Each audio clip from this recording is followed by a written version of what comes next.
ಏನು?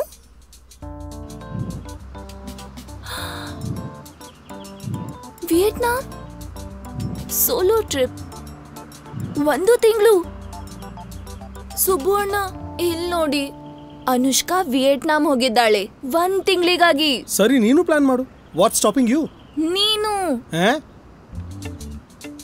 ನಮ್ಮಂತ ಇನ್ವೆಸ್ಟ್ ಮಾಡೋ ಮಕ್ಕಳು ಇದೆಲ್ಲ ಮೋಜು ಹೇಗ್ ಮಾಡೋಕ್ ಸಾಧ್ಯ?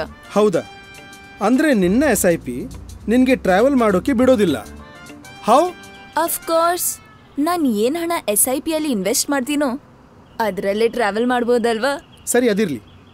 ನನಗೆ ಹೇಳು, ಅನುಷ್ಕಾ ಈ ಟ್ರಿಪ್ಗೆ ಹಣ ಹೇಗೆ ಅರೇಂಜ್ ಮಾಡಿದ್ಲು? ಅನುಷ್ಕಾ 30% ಅವಳ ಸ್ಯಾಲರಿಯಿಂದ ಈ ಅಡ್ವೆಂಚರ್ ಟ್ರಿಪ್ಗಾಗಿ ಪ್ರತಿ ತಿಂಗಳು ಸೇವ್ ಮಾಡ್ತಾಳೆ. Rarely it's out or parties.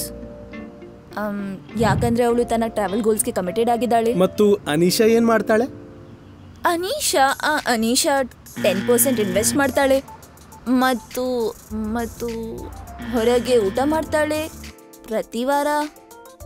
Parties, shops, does impromptu trips. ಈಗ ತಿಳಿತಾ ನಾನು ಹೇಳಿದ್ದು? ಅಂದ್ರೆ ನಾನ್ ಚೆನ್ನಾಗಿ ಪ್ಲಾನ್ ಮಾಡಿದ್ರಿ. ನಾನ್ ಕೂಡ ವಿಯೆಟ್ನಾಂ ಹೋಗಬಹುದಾ ಫಾರ್ ಅ ಮಂತ್? ಖಂಡಿತವಾಗಿ. Thank you genius. ನನ್ಗೂ ಅಲ್ಲಿಂದ ಏನಾದ್ರು ತಗೊಂಡ್ ಬಾ. For sure. ಹಾಯ್, ನೋಡಿದ್ರಲ್ಲ ಸುಬ್ಬಣ್ಣ? ಹಾ, ನೋಡ್ದೆ, ಲೈಕ್ ಮಾಡ್ದೆ, ಹಾಗೆ ಕಮೆಂಟ್ ಮಾಡ್ದೆ ನಿನ್ ಪಿಕ್ಚರ್ಗೆ. ನೋಡು, ಕೇವಲ 8 ತಿಂಗಳಲ್ಲೇ ಆಯ್ತು. ಸ್ವಲ್ಪ ಪ್ಲಾನಿಂಗ್ ಮತ್ತು ಕೆಲವು ಶಿಸ್ತು, ಹಾಗೆ ನಿನ್ನ SIP ಇನ್ವೆಸ್ಟ್ಮೆಂಟ್ ಕೂಡ ಜೊತೆಯಾಗಿ ಹೋಗ್ತಾ ಇದೆ, ಏನು ಕಾಂಪ್ರಮೈಸ್ ಇಲ್ಲದೆ. ಹೌದು ಸುಬ್ಬಣ್ಣ, ಕೆಲವು ಸಲ ನೀವು ಸರಿಯಾದ ಮಾತು ಹೇಳ್ತೀರಿ. This call is being recorded for future use. Subbanna ಸರಿಯಾದ ಮಾತು ಹೇಳ್ತಾರೆ, ಆದ್ರೆ ಮ್ಯೂಚುವಲ್ ಫಂಡ್ಸ್ ನ ವಿಷಯದಲ್ಲಿ.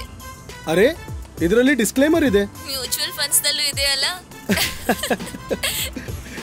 ಸರಿ ಸುಬ್ಬಣ್ಣ, ನಾನು ಹೋಗ್ಬೇಕು. ಬಾಯ್. ಓಕೆ, ಬಾಯ್. ಸರಿ ಇದೆ. ಮ್ಯೂಚುವಲ್ ಫಂಡ್ ಹೂಡಿಕೆಗಳು ಮಾರುಕಟ್ಟೆಯ ಅಪಾಯಗಳಿಗೆ ಅಧೀನವಾಗಿವೆ. ಸ್ಕೀಮ್ ಸಂಬಂಧಿತ ಎಲ್ಲ ದಸ್ತಾವೇಜುಗಳನ್ನು ಗಮನವಿಟ್ಟು ಓದಿಕೊಳ್ಳಿ.